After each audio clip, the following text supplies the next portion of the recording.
கிறிஸ்துவுக்குள் அன்பானவர்களே, உங்களை யாவரையும் நமது குங்கந்தாம்பாறை வடக்கு கிறிஸ்தாவின் சார்பாக அன்போடு வாழ்த்துகின்றோம்.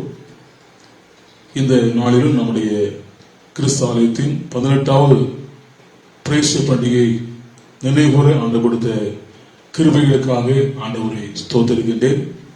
இந்த பிரேஸ்ட பண்டிகை நினைவுகூர்ந்து நாம் யாவரும் வீட்டில் அமர்ந்தபடியே இந்த காணொளி காட்சி மூலமாக கர்த்தருடைய வார்த்தையை நாம் தியானிக்கவும் இந்த நாளை கலந்து கொள்ளவும் ஆண்டு கொடுத்த தருணத்திற்காக ஆண்டவரை ஸ்தோத்திரிக்கின்றேன். நாம் யாவரும் வீட்டில் இருந்தபடியே நாம் கர்த்தரை ஆராதிப்போம். நம்முடைய ஆலயத்தின் மகத்துவம் நாம் இந்த நாளிலும் அறிந்து கொண்டு விரைவிலே நம்முடைய ஆலயம் திறக்கப்பட்டு ஆறாம் நடைபெறத்தக்கதாக நாம் ஜெபத்தோடு இந்த நாளில் கலந்து கொள்வோம். கர்த்தர் ஆசீர்வாதத்தோடு எடுத்து வராங்க. ஜெபம் பண்ண கடவுள். இயேசுவே உம் நாமத்தினால் இன்பமுண்டு யாவருக்கும் நன்றியுள்ள இதயத்துடன் கூடினோக்கி நன்னாளே. எங்கள் தேவனே எங்கள் ராஜனே, எங்கள் தேவனே எங்கள் ராஜனே, என்றும் உம்மையே சேவிப்போம்.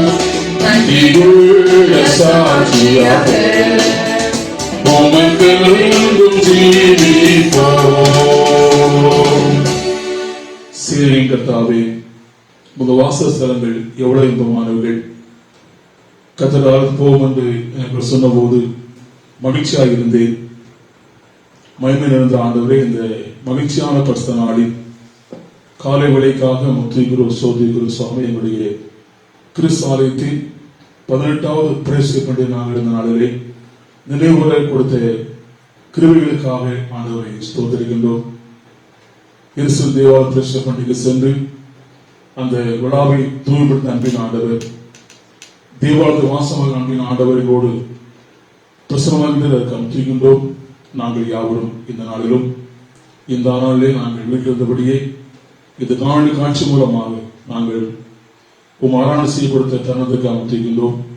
நாங்கள் இந்த நாளை பாடப்போகின்ற பாடல் சிந்திப்படும் வார்த்தையில் யாவற்றை ஆசீர்வதித்து எங்களை கரம் பிடித்து நடத்தே உண்டு.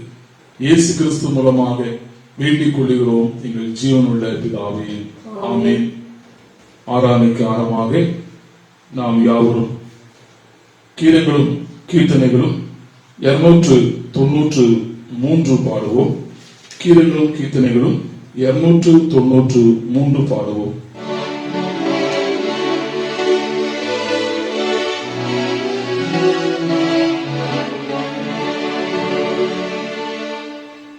தேவனே இயேசுநாதனே, தேவ ஆலயம் வந்திடும், தேவ ஆலயம் வந்தவர் தீங்கமாவி இங்கிடும்.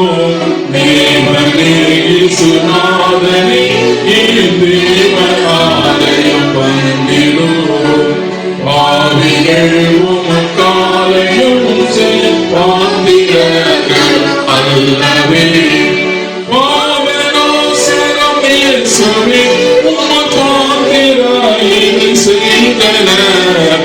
தேவனே இயேசுநாதனே, தேவ ஆலயம் வந்திடும், கூடி வந்துமையை பணிந்து குடிந்த சிறு ஆலயம் நாடி வந்தவர் யாவருக்கும் நல்வசனமுள்ள தாடுவோம். தேவனே இயேசுநாதனே, தேவ ஆலயம் வந்திடும், தேவனே உமக்கான பாவியின் சிறு நெஞ்சமே, பாவம் யாவையும் நீக்கிய சிறு தேவ ஆலயம் வாழ்கிறோம். தேவனே இயேசுநாதனே, தேவ ஆலயம் வந்திடும். ஜெபம் பண்ண கடவோம். பிதா குமாரன் பரிசுத்தாவின் நாமத்தினாலே பரமண்டங்கள் இருக்கிற எங்கள் பிதாவே, இந்த நாமஸ்தோடுவாக ஆஜருவாக ஸ்தோமலே சிறுவர பூமியை செய்யப்படுவதாக. அன்றும் எங்கள் தாரும் எங்களுக்கு நாம் மன்னிக்கிறது போல குற்றங்களை மன்னியும், எங்களை சோதனையில் பிரவேசிக்கப்படாமல் தீமையை ரட்சித்துக் கொள்ளும். ராஜ்யமும் மகிமையும் என்னுடையது. ஆமென். ஆண்டவரே, எங்கள் உதடுகளை திறந்தருளும். அப்பொழுது எங்கள் வாயின் வெப்புகளை அறிவிக்கும். தேவனின் ரட்சிக்கவரை வாய் வாரும். ஆண்டவரே, எங்களுக்கு சகாயம் பண்ண தீவிரியும். வேதபாடம் வாசிக்கப்படும்.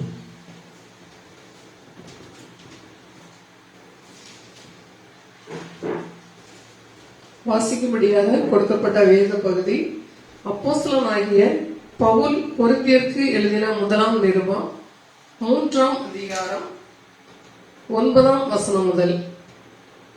1 கொரிந்தியர் 3ஆம் அதிகாரம் 9ஆம் வசனம் முதல். நாங்கள் தேவனுக்கு உடன் வேலையாட்களாய் இருக்கிறோம். நீங்கள் தேவனுடைய பண்ணையும் தேவனுடைய மாளிகையுமாய் இருக்கிறீர்கள். எனக்கு அளிக்கப்பட்ட தேவ கிருபையின் படியே புத்தியுள்ள சிற்பாஸ்திரியை போல அஸ்திபாரம் போட்டேன். வேறொருவன் அதன் மேல் கட்டுகிறான். அவன் தான் அதன் மேல் இன்ன விதமாய் கட்டுகிறான் என்று பார்க்க கடவன். போடப்பட்டிருக்கிற அஸ்திபாரமாகிய இயேசு கிறிஸ்துவை அல்லாமல் வேறு அஸ்திபாரத்தை போட ஒருவனாலும் கூடாது. ஒருவன் அந்த அஸ்திபாரத்தின் மேல் பொன், வெள்ளி, விலையேறப்பட்ட கல், மரம், புல், வைக்கோல் ஆகிய இவைகளை கட்டினால் அவனவனுடைய வேலைப்பாடு வெளியாகும். நாளானது அதை விளங்க பண்ணும். ஏனெனில் அது அக்கினியினாலே வெளிப்படுத்தப்படும். அவனவனுடைய வேலைப்பாடு எத்தன்மை உள்ளதென்று அக்கினியானது பரிசோதிக்கும். அதன் மேல் ஒருவன் கட்டினது நிலைத்தால் அவன் கூலியை பெறுவான். ஒருவன் கட்டினது வெந்து போனால் அவன் நஷ்டம் அடைவான். அவனோ ரட்சிக்கப்படுவான். அதுவும் அக்கினியில் அகப்பட்டு தப்பினது போல் இருக்கும். நீங்கள் தேவனுடைய ஆலயமாய் இருக்கிறீர்கள் என்றும் தேவனுடைய ஆவி உங்களில் வாசமாய் இருக்கிறார் என்றும் அறியாதிருக்கிறீர்களா? ஒருவன் தேவனுடைய ஆலயத்தை கெடுத்தால் அவனை தேவன் கெடுப்பார். தேவனுடைய ஆலயம் பரிசுத்தமாய் இருக்கிறது. நீங்களே அந்த ஆலயம். வாசிக்க முடியாது கொடுக்கப்பட்ட வேத பகுதி வாசித்தாயிட்டு. கிறிஸ்துவில் அன்பானவர்களே, உங்களை யாவரையும் நமது கொங்கந்தாம்பாறை வடக்கு கிறிஸ்தாவின் சார்பாக மீண்டுமாக வாழ்த்துகின்றோம். இந்த நாளில் நம்முடைய ஆலயத்தின் 18வது பிரேஷபனை நாம் நினைவு கூறுகின்றோம். இந்த பிரேஷபனை நாளிலே நாம் சிறு நேரம் சிந்தனைக்கென்று தெரிந்து கொண்ட வேத வாக்கியம் பரிசுத்த மார்க்கம் எழுதின சுவிசேஷம் 11ஆம் அதிகாரம் 17ஆம் வாக்கியத்திலே வாசிக்கின்றோம். இயேசு கிறிஸ்து சொல்லுகின்ற வார்த்தையை நாம் அந்த பாகத்திலே வாசிக்கின்றோம். என்னுடைய வீடு எல்லா ஜனங்களுக்கும் ஜெப வீடு எனப்படும் என்று எழுதிக்கவில்லையா என்று ஆண்டவர் இயேசு கூறுகின்ற வார்த்தையை நாம் அந்த பாகத்திலே வாசிக்கின்றோம். என்னுடைய வீடு எல்லா ஜனங்களுக்கும் ஜெப வீடு என்று இயேசு கிறிஸ்துவானவர் எருசலேம் தேவாலயத்திலே காணப்படுகின்ற வியாபார பொருட்களை அகற்றி அங்கே தூய்மைப்படுத்தி அந்த ஆலயத்தை ஜெப வீடு என்று சொல்லி ஆண்டவர் அழைப்பதை நாம் பார்க்கின்றோம். நம்முடைய கிறிஸ்து ஆலயத்திற்காக ஆண்டவரை ஸ்தோத்தரிக்கின்றேன். இதனாலும் 18வது பிரேஷ பண்டிகை நாம் நினைவோட அழைக்கப்படுகின்றோம். இந்த பரிசுத்த நாளிலும் இந்த 18வது பிரேஷ பண்டிகை நாம் ஆசரிக்க நினைவுகூர ஆண்டவர் கொடுத்த கிருபைக்காக ஆண்டவரை ஸ்தோத்திரிக்கின்றேன். இந்த ஆலயம் கட்டுவதற்கு ஆண்டவர் கொடுத்த கிருபைகளுக்காக ஆண்டவர் ஸ்தோத்திரிக்கின்றேன். இந்த ஆலயத்தை கட்டுவதற்காக முயற்சி எடுத்த அன்பர்களுக்கும் நம்முடைய சபையின் மூப்பர்களுக்கும் முன்னோர்களுக்கும் நான் நன்றி சொல்லி வாழ்த்த கடமைப்பட்டிருக்கின்றேன். நம்முடைய ஆலயம் தேவன் வாசம் செய்கின்ற ஒரு இடம், தேவன் தங்கி இருக்கின்ற ஒரு இடம். அநேக நம்முடைய ஆலயத்தின் மூலமாக நன்மை பெற்றிருக்கிறார்கள் என்பதை சொன்னால் அதில் எந்தமான ஐயம் இல்லை. ஏனென்றால் நாம் கூடி ஆராதிக்கின்ற ஒரு இடம் நம்முடைய ஆலயம். சாலமோன் ராஜா எருசலேம் தேவாலயத்தை கட்டி எழுத்தின பின்பு அந்த ஆலயத்திலே அவர் இவ்விதமாக ஜெபிக்கிறார். 1 புஸ்தகம் 8ஆம் அதிகாரம் 29ஆம் வாக்கியத்திலே நாம் வாசிக்கின்றோம். அங்கே சாலமோன் ராஜா அந்த ஆலயத்திலே தேவனுடைய மகிமை தங்கியிருக்கும்படியாக ஆண்டவருடைய கண்கள் இரவும் பகலும் இந்த ஆலயத்திலே திறந்திருக்கும்படியாக நான் ஜெபிக்கிறேன் என்று சொல்லி அவர் ஜெபிக்கிறார். தேவனுடைய மகிமை அந்த ஆலயத்தை முழுமையாக நிரப்பிட்டு என்று சொல்லி நான் வேதத்திலே நான் வாசிக்கின்றோம். அதே போல நான் வாசிக்கின்ற அருமையான இந்த பாகத்திலே 1 கொரிந்தியர் 3ஆம் அதிகாரம் 16-17 வாக்கியங்களை நான் வாசிக்கும் போது அப்போஸ்தலனாகிய பவுல் கூறுகிறார், நீங்களே தேவனுடைய ஆலயம் என்று அவர் கூறுவதை நாம் இந்த பாகத்திலே வாசிக்கின்றோம். நீங்களே தேவனுடைய ஆலயம். யூதர்கள் தேவாலய பிரதிஷ்டை பண்டிகை ஒவ்வொரு ஆண்டும் அவர்கள் கொண்டாடினார்கள், நினைவு கூர்ந்தார்கள். இந்த விழாவை கொண்டாடின பின்பு அந்த தேவாலயத்திலே இயேசு உலாவிக் கொண்டிருந்தார் என்று சொல்லி நாம் அங்கே வாசிக்கின்றோம். நாமும் கூட இந்த ஆலய பிரதிஷ்டையை நினைவு கூறும் போது நம்மை நாமே நாம் ஆராய்ந்து பார்க்க நாம் அழைக்கப்படுகின்றோம். நாம் அனைவரும் ஆலயமாய் வாழ்ந்து காட்ட நாம் அழைக்கப்படுகின்றோம். ஏனென்றால் நீங்களே தேவனுடைய ஆலயம் என்று சொல்லி அப்போஸ்தலன் பவுல் கூறுகின்றார். ஆகவே நாம் இந்த நாளிலும் இந்த ஆலயத்தை ஆண்டவர் வீற்றிருப்பதை நாம் உணர்ந்து கொண்டு நம்முடைய சரீரமாகிய ஆலயத்திலே ஆண்டவர் வாசமாக இருக்கும்படியாக நம்மை நாமே நாம் மறுபரிசீலனை செய்து புதுப்பித்துக் கொள்ளும்படியாக நாம் அழைக்கப்படுகின்றோம். மறுபரிசீலனை செய்து புதுப்பித்துக் கொள்ளும் போது நம்மோடு ஆண்டவர் வாசமாயிருப்பான்னு சொல்லி நாம் பார்க்கின்றோம். அவை எரிந்த பிரதிஷ்டை என்று பார்க்கும்போது அப்போஸ்தலனாகிய பவுல் தன்னுடைய சுத்திகரிப்பு நாட்களை தேவாலயம் நிறைவேற்றது குறித்து அப்போஸ்தலர் நடவடிக்கைகள் 21ஆம் அதிகாரம் 26-27 வாக்கியங்களை நாம் வாசிக்கின்றோம். நம்முடைய சரீரம் தேவனுடைய ஆலயமாக இருக்கிறது. அவை நாம் ஒவ்வொருவரும் பசுத்த ஆலயமாக நம்முடைய சரீரத்தை பாதுகாத்துக் கொள்ள நாம் அழைக்கப்படுகின்றோம். ஆகவே இந்த ஆலயத்தை குறித்த 4 காரியங்களை உங்களோடு பகிர்ந்து கொள்ள ஆசைப்படுகின்றேன். முதலாவது, இந்த ஆலயம் தேவனை ஆராதிக்கின்ற வீடு என்று சொல்லி நாம் பார்க்கின்றோம். சங்கீதத்தின் புஸ்தகம் 100ஆம் சங்கீதம் 2ஆம் வசனத்தில் வாசிக்கின்றோம், மகிழ்ச்சியோடு கர்த்தருக்கு ஆராதனை செய்து ஆனந்தத்தோடைய சன்னிதியில் வாருங்கள் என்று சங்கீதக்காரன் ஆண்டவரை ஆராதிக்கும்படியாக அவர் விருப்பத்தோடு கூறுகின்ற வார்த்தையை நாம் இங்கே வாசிக்கின்றோம். மகிழ்ச்சியோடு கர்த்தரை ஆராதிக்க வேண்டும் என்று அவர் நம்மை அழைக்கிறார். ஒரு இன்றைக்கு நாம் ஆண்டவர் ஆராதிக்க முடியாதபடிக்கு கடந்த 50 நாட்களுக்கு மேலாக நம்முடைய ஆலயம் அடைபட்டிருக்கிறது. இருந்தாலும் நாம் அனைவரும் இந்த நாளிலே ஏற்கனவே நம்முடைய ஆலய ஆராதனை நடைபெற்ற நாட்களிலே நாம் எவ்விதமாக நடந்து கொண்டோம் என்பதை நாம் சிந்தனை செய்யும்படியாக நம்மை நாம் ஆராய்ந்து பார்க்கும்படியாக அழைக்கப்படுகின்றோம். எத்தனை நாட்கள் நாம் ஆராதனையை புறக்கணித்திருக்கிறோம், எத்தனை முறை நாம் ஆராதனைக்கு தாமதம் வந்திருக்கிறோம் என்பதை சிந்திக்க நாம் அழைக்கப்படுகின்றோம். இந்த நாளிலே ஆராதனை நமக்கு இல்லாமல் இருக்கலாம். இருந்தாலும் விரைவிலே நமக்கு இந்த தடைகள் நீங்கி ஆலயம் திறக்கப்படும் என்ற நம்பிக்கையோடு ஆண்டவர் நாம் சோதரிப்போம். அங்கே நாம் பார்க்கும்போது வருஷந்தோறும் சீலோவாவுக்கு எல்கானாவும் அன்னாலும் சென்று ஆண்டவரை அவர்கள் தொழுது கொண்டதை குறித்து நாம் வேதத்தில் வாசிக்கின்றோம். அதே போல கத்தாகே என்பவருடைய மந்திரி அங்கே ஆண்டவரை பணிந்து கொள்ள எருசலேம் தேவாலயம் சென்றதை குறித்து நாம் வேதத்திலே வாசிக்கின்றோம். ஆகவே இந்த ஆலயத்திலே தேவனை போற்றி பணிந்து நாம் தொழுது கொள்ள ஆண்டவர் கொடுத்திருக்கின்ற நல்ல ஒரு ஆலயம் என்பதை நாம் மறந்து போகக்கூடாது. இந்த ஆலயத்தில் ஆராதனை செய்யும் போது நாம் எப்படி ஆராதனை செய்கிறோம் என்பது குறித்து பரிசுத்த மத்தேயு 15ஆம் அதிகாரம் 8ஆம் வாக்கியத்திலே ஆண்டவர் சொல்லுகின்ற வார்த்தையை நாம் அங்கே வாசிக்கின்றோம். இந்த ஜனங்கள் தங்கள் வாயினான் இடத்திலே அவர்கள் சேர்ந்து அவர்களை மையப்படுத்துகிறார்கள், ஆனால் அவருடைய இருதயமோ தூரமாய் விலகி இருக்கிறது என்று சொல்லி ஆண்டவர் சொல்கிறார். தன்னுடைய வாயினாலே அவர்கள் என்னை அறிக்கை பண்ணுகிறார்கள், கனப்படுத்துகிறார்கள், ஆனால் அவருடைய இருதயமும் தூரமாய் இருக்கிறது சொல்லி ஆண்டவர் சொல்கிறார்.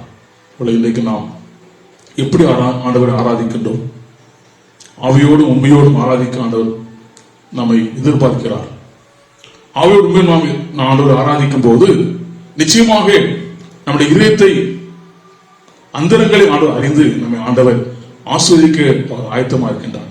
ஆகவே நாம் ஆவியோடு நாம் ஆண்டவரை ஆராய்த்து தேவனுடைய பிரசனத்தை உணர்ந்து கொண்டு உத்தமமாய் ஆண்டவரை நாம் பற்றிக்கொள்ள நாம் அழைக்கப்படுகின்றோம்.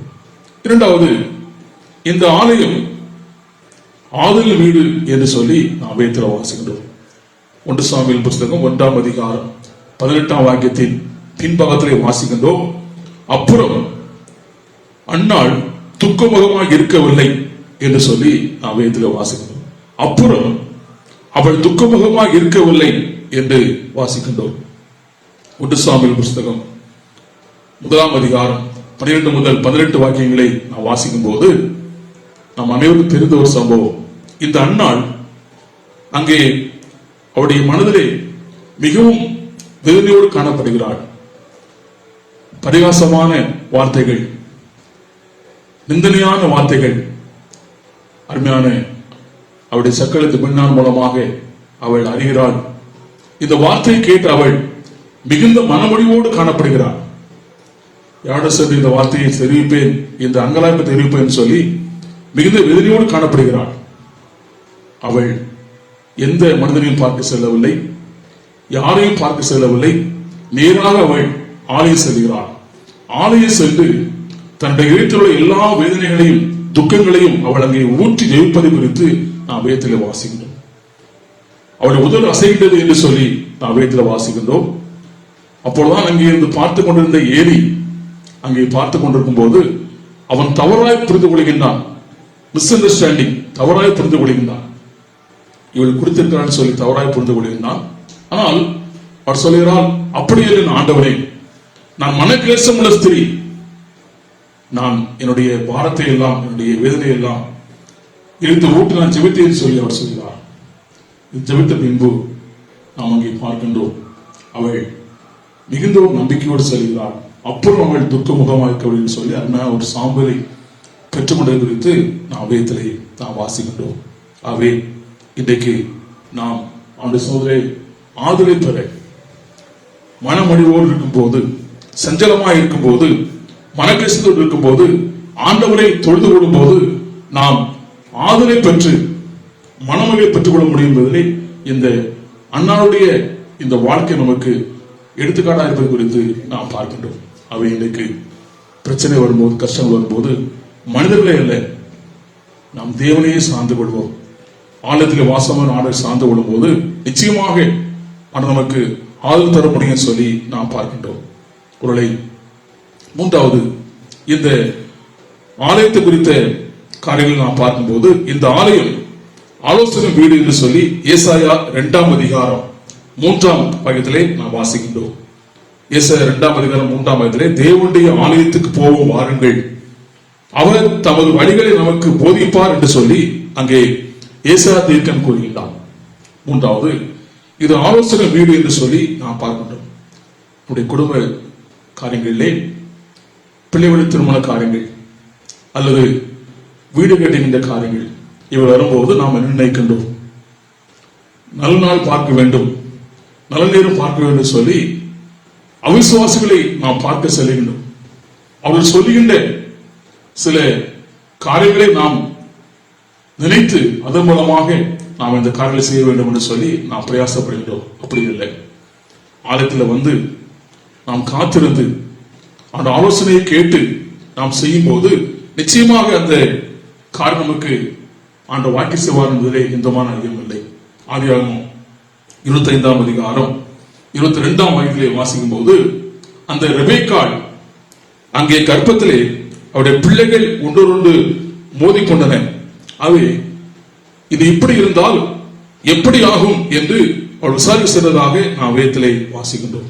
அது மட்டுமல்ல, ராஜாக்கள் சரித்திரத்திலே பழைய ஏற்பாட்டு பாதையை வாசிக்கும் போது அந்த ராஜாக்களுடைய வரலாற்றிலே ஒரு துன்பம் ஏற்படும் போது, ஒரு பிரச்சனை ஏற்படும் போது, ஒரு கஷ்டம் வரும்போது அவர்கள் அவருடைய ஆழத்தில் சென்று ஆண்டவரை ஆலோசனை பெற்றுக் கொண்டார்கள் சொல்லி நான் வேதத்திலே நாம் வாசிக்கின்றோம்.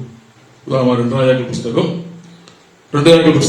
19ஆம் அதிகாரம் 14 முதல் 16 வாக்கியங்களை வாசிக்கும் போது அங்கே அஸ்ரிய ராஜாவாக சனகரி மூலமாக ஒரு நிருபம் இசைக்க ராஜாவுக்கு கொடுக்கப்படுகிறது. அந்த நிருபத்தை வாங்கி இந்த இசைக்க ராஜா வாசித்து பார்த்த போது அவன் தன்னுடைய வஸ்திரங்களை கிழிக்கின்றான். ஏனென்றால் நீ நம்பியிருந்த நம்பிக்கை என்ன என்ற அந்த வார்த்தையை அவன் சொல்கின்றான். தேவனுக்கு ரோமான வார்த்தைகளை சொன்ன போது இசைக்க ராஜா அவன் பயப்படவில்லை, அவன் கலங்கவில்லை. நேரடியாக ஆலயம் சென்று நிருபத்தை விரித்து வைத்து அவன் ஆண்டு சமதிலே ஆலோசனை கேட்டு ஜெபிக்கிறான். ஆண்டவரே, இந்த காரியம் எப்படி ஆகும் என்று சொல்லி அவன் ஜெபித்த போது ஆண்டவரோடு பேசுகின்றார். அவன் கொடுக்கின்ற ஆலோசனை குறித்து நான் வேதத்தில் வாசிக்கின்றோம்.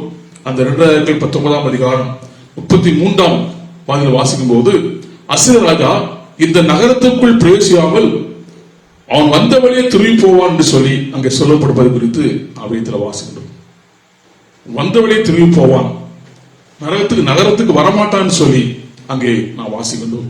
குரலை அந்த அதிகாரத்தின் முடிவை நான் வாசித்து பார்க்கும்போது ஆண்டவர் அந்த இரவிலே 180,000 பேர் ஆண்டவர் சங்கரிப்பதை குறித்து வேதத்திலே நான் வாசிக்கின்றோம். அங்கே நாம் ஏசாயா 9 அதிகாரம் 6 வசனத்தை வாசிக்கும் போது ஆண்டவர் இயேசு பிறந்த பொழுது அவர் கொடுக்கப்படுகின்ற ஒரு நாமம் என்னவென்றால் ஆலோசனை கர்த்தா என்று சொல்லி ஒரு நாமம் கொடுக்கப்படுகின்றது. நம்முடைய ஆண்டவர் ஆலோசனையில் வல்லவர், மகத்துவமானவர். நம்ம எந்த காரியமாக இருந்தாலும் எந்த பிரச்சனையா இருந்தாலும் ஒருபோதும் நாம் சோர்ந்து போகாமல் ஆலயத்தில் வந்து நாம் ஆண்டவரை தேடும் போது ஆண்டவர் ஆலோசனை கொடுப்பார். இதை செய்ய வேண்டாமா செய்ய வேண்டாமா சொல்லி நாம் காத்திருக்கும் போது அந்த நிச்சயம் நம்மோடு பேசுவார் என்பதிலே எந்தமான ஐயம் இல்லை. ஆகவே ஆலோசனை வீட்டை நாம் பயன்படுத்திக் கொள்வோம். அது மட்டுமல்ல, 4வது கடைசியாக நாம் பார்க்கும்போது இந்த ஆலயம் ஆகாரத்தின் வீடு என்று சொல்லி வேதத்தில் வாசிக்கின்றோம். சங்கீதத்தின் புஸ்தகம் 65 சங்கீதம் 4 வசனத்தில் வாசிக்கின்றோம்.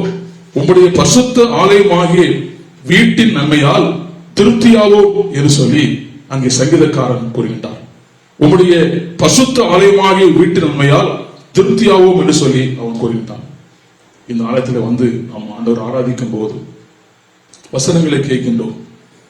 தேவனுடைய ஊழியர்கள் மூலமாக வசனம் நமக்கு கொடுக்கப்படுகிறது. இந்த வசனத்தை நாம் கேட்கும் போது நிச்சயமாக நமக்கு ஒரு ஆதரவு உண்டாகிறது. நம்முடைய மனதிலே ஒரு ஆறுதல், ஒரு நம்பிக்கை நமக்கு வருவதை நாம் பார்க்கின்றோம். ஆண்டவர் வசனத்தின் மூலமாக நம்மோடு பேசுவார். அது மட்டுமல்ல, வசனத்தை நாம் கேட்கும் போது நித்திய நம்பிக்கை நமக்கு ஆண்டு தருகின்றார். நம்முடைய சரீரத்தை நாம் போஷிக்கும்படியாக, சரீரத்தை பலப்படுத்தும்படியாக நாம் ஒவ்வொரு நாளும் நாம் உணவு உண்கிறோம், ஆகாரத்தை நாம் உண்கிறோம். நல்ல ஒரு காரியம். ஆனால் நம்முடைய ஆத்மாவிலே நாம் போஷிக்கப்படும்படியாக, ஆத்மாவிலே பலன் கொள்ளும்படியாக இந்த வசனங்கள் தேவனுடைய ஆலயத்திலே ஒரு சொல்லப்பட்ட வசனங்கள் நமக்கு அது ஆசுவாமாக இருப்பதை நாம் பார்க்கின்றோம். அது மட்டுமல்ல, நாம் கிறிஸ்துவின் திருசரீரம் ரத்தத்தின் மூலமாக நாம் திருவந்திலே பங்கு பெறும் போது நம்முடைய ஆத்மாவில் பலம் கொள்கிறோம் சொல்லி நாம் பார்க்கின்றோம். அது மட்டுமல்ல, நாம் வேதனையோடு வரும்போது ஆலயத்தில் வந்து பாவம் செய்து கொண்டு வரும்போது ஆண்டவர் தேடும் போது ஆண்டவர் பாவம் மன்னிப்பு தருகிறார், தேவ சமாதானம் தருகிறார். இந்த உலகத்தில் உள்ளவைகள் நிச்சயமாக நம்மை சமாதானப்படுத்த முடியாது, நம்ம ஆத்மாவை திருப்தி செய்ய முடியாது. ஒரு சமூகத்தில் மட்டும்தான் பரிபூர்ண ஆனந்தம் உண்டு, நித்திய பெருமை உண்டு சொல்லி நாம் பார்க்கின்றோம். ஆகவே இந்த ஆலயம், நம்முடைய ஆலயம் 17வது பிரேசிய பண்டிகை நாம் ஆசரித்து இந்த நாளிலும் 18வது பிரேசிய பண்டிகையை நாம் ஆசரிக்க இருந்தோம். ஆனாலும் இந்த நாளில் நாம் வீட்டில் இருந்தபடியே இந்த ஆராய்ச்சி கடந்து கொண்டிருக்கிறோம். கர்த்தர் ஆசீர்வதிப்பாராக. நம்முடைய ஆலயத்தை ஆண்டவர் ஆசீர்வதிப்பாராக. இந்த ஆலயம் ஆண்டவர் ஆராதிக்கின்ற வீடு. அது மட்டுமல்ல, இந்த ஆலயம் ஆதல் வீடு, இந்த ஆலயம் ஆலோசனை வீடு. அது மட்டுமல்ல, இந்த ஆலயம் ஆகாரத்து வீடு என்பதை நாம் அறிந்து கொண்டு நம்முடைய கிறிஸ்து ஆலயத்தை நாம் வாஞ்சிப்போம். ஆலயத்தின் நன்மைகள் நாம் பெற்றுக்கொள்வோம். விரைவிலே ஆலயம் திறக்கப்பட்டு நம் ஆண்டவரை நம்முடைய ஆலயத்திலே நாம் ஆராதிப்போம். கர்த்தர் நம்மை ஆசீர்வதித்து கரம் பிடித்து வழிநடத்துவாராக. ஆமென். திரும்பவும் நாம் யாவரும் கனசங்கீதங்கள் 241 பாடுவோம்.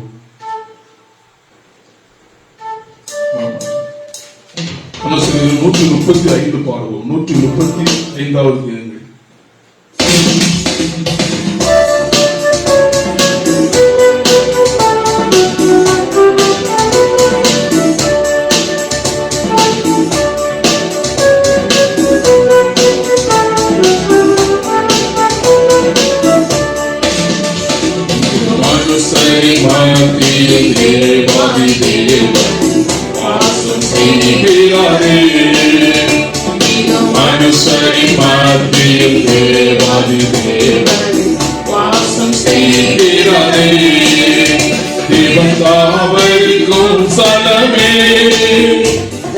ஜனத்தாரின் மத்தியிலா இருந்தாபரிக்கும் ஸ்தலமே நம் ஜனத்தாரின் மத்தியிலா தேவன் தாம் அவர்கள் தேவனாயிருந்து யாவையும் கொடுக்கிறாரே தேவன் தாம் அவர்கள் தேவனாயிருந்து யாவையும் கொடுக்கிறாரே இது மனுஷரி மனத்தில் தேவாதி தேவனை வாசம் செய்கிறாரே.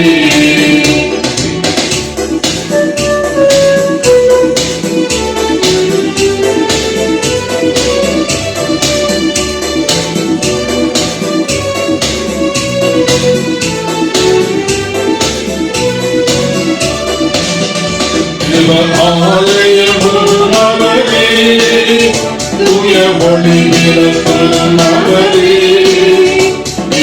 ஆலயமும் அவரே தூய ஒளி விளக்கும் அவரே ஜீவனாரிக்கும் ஜனங்களிதாரும் ஜீவனதியும் அவரே ஜீவனாரிக்கும் ஜனங்களிதாரும் ஜீவனதியும் அவரே மனுஷரை மனத்தில் தேவாதி தேவனை வாசம் செய்கிறாரே மனுஷரை மனத்தில் தேவாதி தேவனை வாசம் செய்கிறாரே. ஜெபமண்ணை கடவோம். மகிமை மாற்றம் நல்ல ஆண்டவரே, இந்த மகிழ்ச்சியான பரிசுத்த நாளில் இந்த காலை விலைக்காக மீண்டும் சோதிக்கிறோம் சார். நாங்கள் யாரும் இந்த நல்ல நம்முடைய ஆலயத்தை 18வது பிரேசிப்பட நாங்கள் நினைவோடு கொடுத்த தருணத்துக்கு காமிக்கின்றோம். நாங்கள் யாரும் இந்த காட்சி மூலமாக வீட்டில் நாம் வந்தபடியே நாங்கள் ரொம்ப ஆராதனை செய்ய கொடுத்த தருணத்துக்கு காமிக்கின்றோம். இந்த ஆலை பிரசமாக நாங்கள் சின்ன சில வார்த்தைகளை காமிக்கின்றோம். உங்களுடைய ஆலயமான ஜெய வீடு என்னை ஆண்டவர் அழைக்கின்றது காமிக்கின்றோம்.